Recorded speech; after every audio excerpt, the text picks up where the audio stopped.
Good afternoon everyone, আমি Asima daily blogging চ্যানেলে আবার একটি নতুন ভিডিওতে এনে আপনাদের সকলকে আবার একবার স্বাগত। আশা করবো আপনারা সকলে বেশ ভালো আছেন, সুস্থ আছেন। আমরাও সকলে বেশ ভালো আছি। আজকে হয়ে গেল বৃহস্পতিবারের দুপুর, এখন ঘড়িতে 1:45। আজকে বৃহস্পতিবারের পুজো টুজো অনেকক্ষণ করেছি, কিন্তু তারপরেও ছিল আমার অনেকগুলো কাজ। তো আজকে একটা দেখেই তোমরা বুঝতে পারছো আশা করি, আমি আজকে দই কাতলা বানাচ্ছি। এখানে দইয়ের মধ্যে মেজারমেন্টে সমস্ত মানে মশলা রেডি করে রাখা আছে। এখানে তো আমি এখন তোমার আদা, পেঁয়াজ, রসুন, কাঁচা লঙ্কা দিয়ে চার মগজ বাটা দিয়ে যে পেস্টটা তৈরি করেছিলাম আগে, যেটা এখন কষা করছি। যদিও তোমরা আমার চ্যানেলে এটা দেখতে পেয়ে যাবে। এই মানে দই কাতলা রেসিপিটা আমার তোমাদের সঙ্গে শেয়ার করা আছে, অবশ্যই তোমরা যাও ঝটপট দেখো আর বাড়িতে বানাও, দারুণ টেস্ট হয়। একদম বিয়েবাড়ির স্টাইলে দেওয়া আছে আমার, যেরকম করে তোমার ভোজ বাড়িতে খাও ঠিক সেরকম। তো এটা এখন মাছগুলো দেখতেই পাচ্ছ, দেখেই বুঝতে পারছো যে আমি কিন্তু কালকে খুব বড় একটা কাতলাই নিয়ে এসেছিলাম। আর এই ছিল কাতলাটার পিসগুলো, আমি আজকে 3 পিস করছি। তো মাছটার পিসটা একবার দেখো। এই মাছটা দই কাতলা রেজালা এগুলো করলেই বেশ ভালো লাগবে।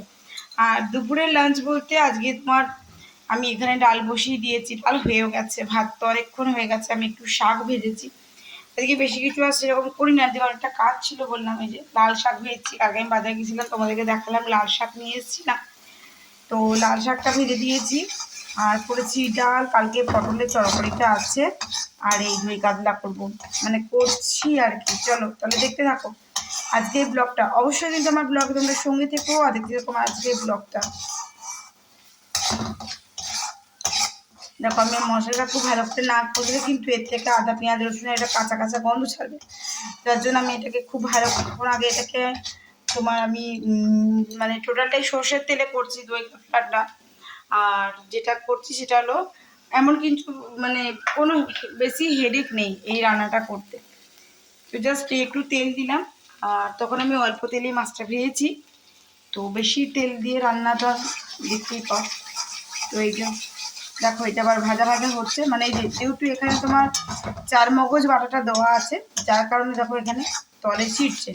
কনস্ট্যান্ট যদি খুন্তি না চালা তাহলে কিন্তু এটা ছিটে যাবে।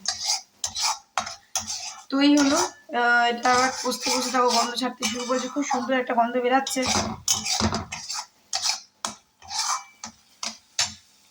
এবার আমি এর মধ্যে একটুখানি দিয়ে দেবো তোমার কাঁচা জল, যাতে এটা ভালো করে আরো সুন্দর করে আর কি এটা হয়ে যায়।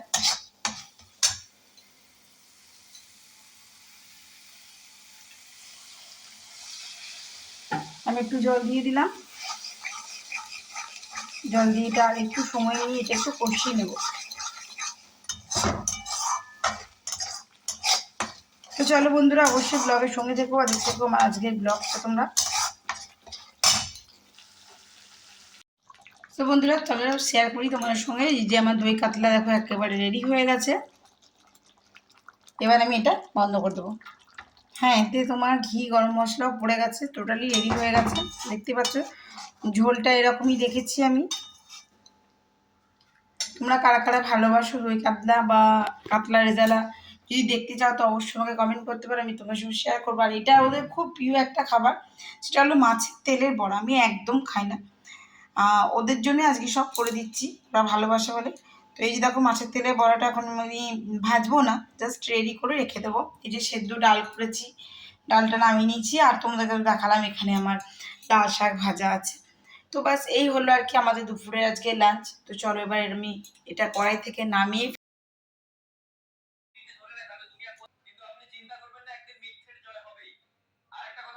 খুব সুন্দর হয়েছে। ये ऑन एंड ऑन बेइज्जती कर रही है।